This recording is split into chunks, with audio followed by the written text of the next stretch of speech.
Question answer કરવા હોય print media માટે તો એ રીતે તમે કહો એ પ્રમાણે પહેલા બાઇટ લઈ લઈએ.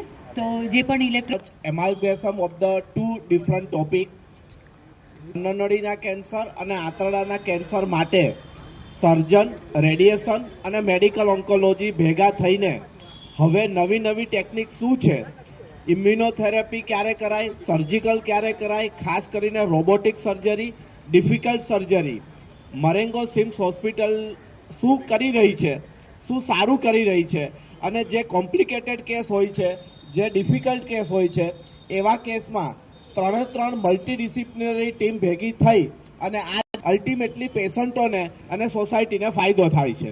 એના માટે 2 દિવસ 21-22 ફેબ્રુઆરી 2 દિવસની નેશનલ લેવલની કોન્ફરન્સ કે જેમાં અલગ અલગ રાજ્યોમાંથી અલગ અલગ ફેકલ્ટી, નેશનલ ફેકલ્ટી અહીંયા આવી અને આ 2 દિવસ દરમિયાન આ અલગ અલગ રોગો વિશેની માહિતી લોકોને, ડૉક્ટરોને મળે એના માટે આ કોન્ફરન્સ કરવામાં આવી છે.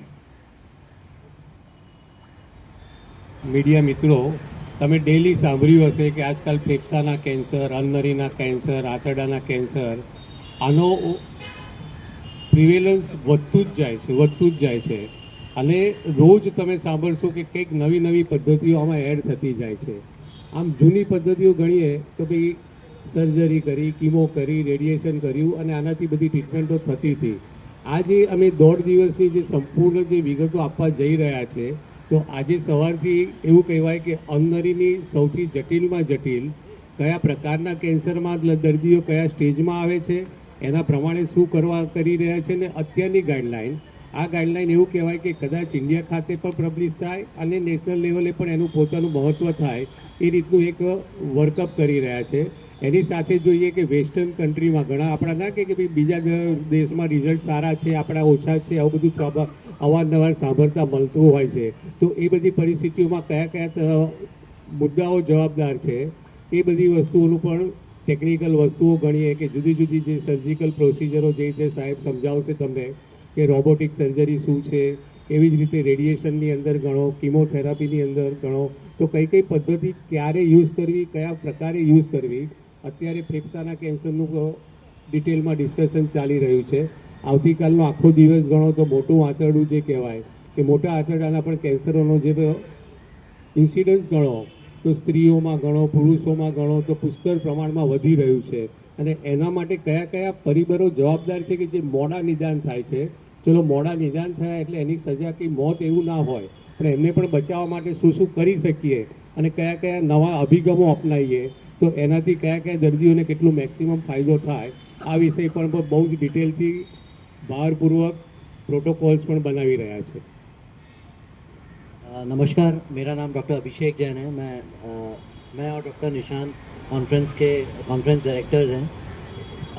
टाकोस कॉन्फ्रेंस हमने वो कंसेप्ट से स्टार्ट किया कि इसका जो फुल फॉर्म अगर आप देखें, thoracic and colorectal oncology conference.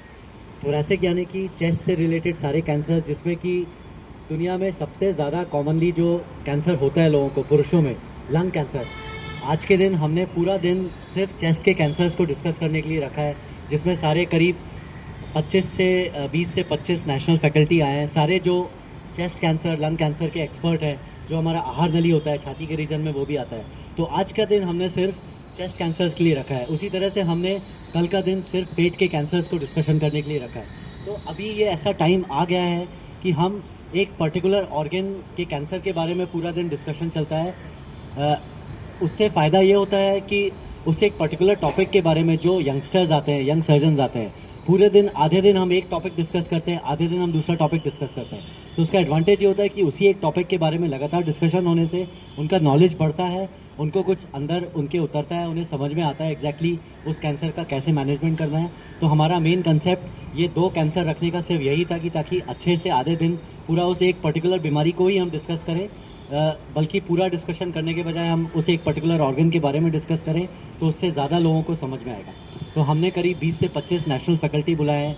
हमारे जो Indian association of surgical oncology के national president doctor T Subramanyeshwar Rao sir, वो भी हैदराबाद से आए हैं. करीब 20 से 25 नेशनल फैकल्टी आए हैं. तो आज का दिन हमने सिर्फ चेस्ट कैंसर के लिए रखा है.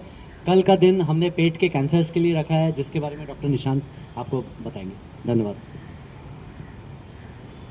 ગુડ આફ્ટરનૂન ફ્રેન્ડ્સ, જેમ ડૉક્ટર અભિષેક જૈને વાત કરી તેમ કેન્સરની જે ટ્રીટમેન્ટ છે હવે પહેલાંના આજથી જે 15-20 વર્ષ પહેલાં જે ટ્રીટમેન્ટ છે એના કરતાં ખાસી બદલાઈ ચૂકી છે.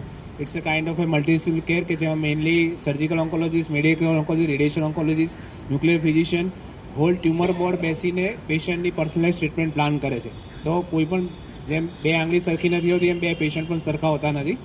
દરેક પેશન્ટની ટ્રીટમેન્ટ ઇન્ડિવિજ્યુઅલાઇઝ પ્લાન કરવી પડે છે અને તેના થકી જ પેશન્ટને બેસ્ટ ટ્રીટમેન્ટ મળે છે. માયરિંગો સિમ્સ હોસ્પિટલમાં under one roof surgical, medical, radiation oncology, nuclear physicians, imaging બધી સુવિધાઓ અંડર વન રૂફ અવેલેબલ છે. બધા specialist full time around 25-30 full time experts available છે, જેના કારણે એવરી કેસ ટ્યુમર બોર્ડમાં ડિસ્કસ થાય છે અને ટ્યુમર બોર્ડ પાસ થાય એ પ્રમાણે ઇન્ડિવિજ્યુઅલ ટ્રીટમેન્ટ પ્લાન થાય છે, જેથી પેશન્ટને ઘણો લાંબો ફાયદો મળે છે. પર્ટિક્યુલરલી આ કોન્ફરન્સ કરવા પાછળનું અમારું હેતુ એ હતું કે હેડ ટુ ટો ઘણા બધા કેન્સર્સ આપણે દિન પર દિન વધી રહ્યા છે, પણ હવે ઓર્ગન સ્પેસિફિક પ્રેક્ટિસ ડૉક્ટર્સ પણ કરી રહ્યા છે કે જેથી એક જ અંગની મેક્સિમમ, કારણ કે day by day cancer science ખૂબ આગળ વધી રહ્યું છે. કોઈ એક જ ડૉક્ટર માટે દરેક નોલેજમાં એક્સપર્ટ, દરેક વિષયમાં એક્સપર્ટ થવું શક્ય હોતું નથી. તો અમારા બધાનો પણ સહિયારો પ્રયાસ એ જ રહેતો હોય છે કે એક ઓર્ગન પર સ્પેસિફિક ફોકસ કરીએ, તેમાં જેટલું બને એટલું ઊંડાણથી નોલેજ મેળવીએ અને એ નોલેજ અમે અમારી પછીની જનરેશનના ડૉક્ટર્સે પણ પાસ કરીએ, અમારા સિનિયર્સ પાસેથી પણ શીખીએ અને આ જ બહોળા અનુભવને અમારા પેશન્ટને પણ લાભ મળે.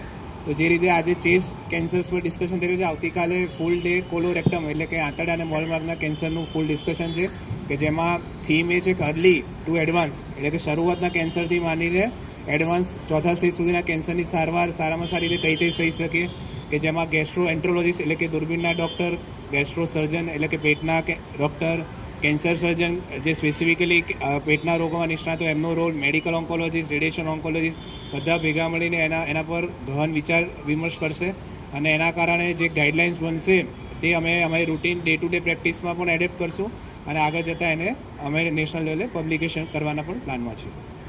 આપનો કોઈ પણ ક્વેશ્ચન હોય તો આપ પૂછી શકો છો.